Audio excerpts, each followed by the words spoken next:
Lalu ada apa dengan kurma? Kenapa berbuka puasa ini dianjurkan untuk memulainya dengan kurma dan air putih? Kurma mengandung glukosa yang sangat tinggi. Sementara lambung kita setelah seharian berpuasa tidak mendapatkan suplai makanan maupun minuman, itu terjadi pengerutan. Bahkan jalan-jalan darah kita mulai tidak lancar. Nah, ketika itu manakala perut itu ingin kembali dinormalkan, ketika perut itu ingin disuplai makan makanan yang berat, maka lambung tadi tidak boleh dikagetkan dengan makanan yang berat. Untuk itu dirangsang terlebih dahulu. Bagaimana cara merangsangnya? Dengan memakan kurma. Karena glukosa yang dikandung kurma itu akan merangsang lambung untuk kembali normal agar siap untuk mencerna makanan. Bukan di situ saja, didorong dengan air putih. Ada apa dengan air putih?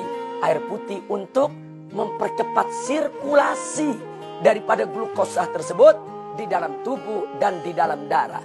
Sehingga darah yang semula yaitu mulai tidak lancar karena seharian kita tidak makan, tidak minum, segera mendapatkan suplai glukosa. Begitu juga lambung yang mulai mengerut karena menahan lapar sejak pagi, maka begitu mendapat suplai glukosa tadi, dia mulai kembali secara perlahan, yaitu menjadi normal, hilang kerutannya, darah juga mulai terbuka, sehingga siap untuk mendapatkan suplai makanan yang berat. Subhanallah.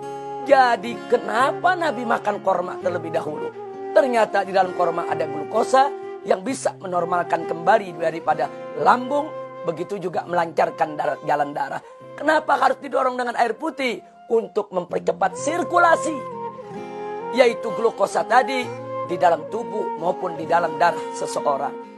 Lalu kenapa setelah itu Nabi tidak langsung memakan makanan yang berat?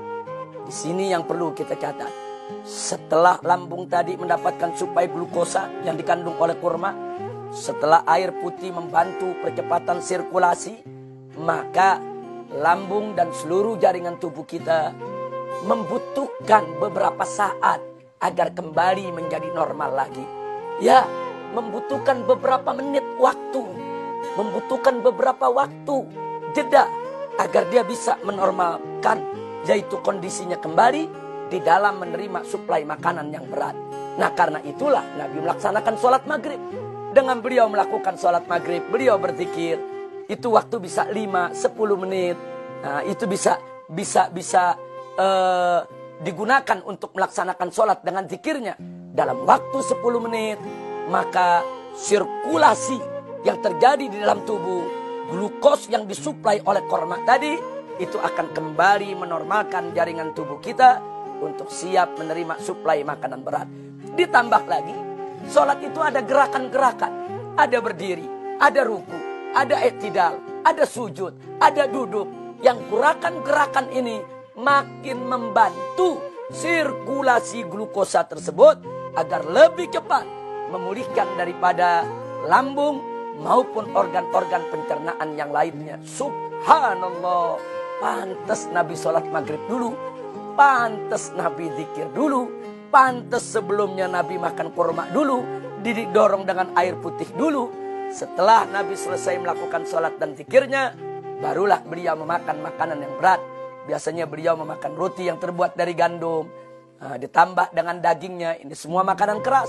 Seperti kita di Indonesia memakan nasi, kemudian dengan lauk pauknya. Ini semua makanan keras. Jangan langsung kita makan makanan yang keras ketika kita berbuka puasa. Beri kesempatan kepada lambung untuk menyesuaikan diri. Beri kesempatan kepada organ pencernaan untuk mempersiapkan diri di dalam menerima daripada suplai makanan berat. Caranya, ikuti cara berbuka Nabi kita Muhammad SAW. 1. Segerakan berbuka. 2. Baca basmalah dan doa. 3. Jangan lupa makan korma dan minum air putihnya. 4. Setelah itu sholat maghrib dan zikirnya. 5. Barulah memakan makanan yang berat.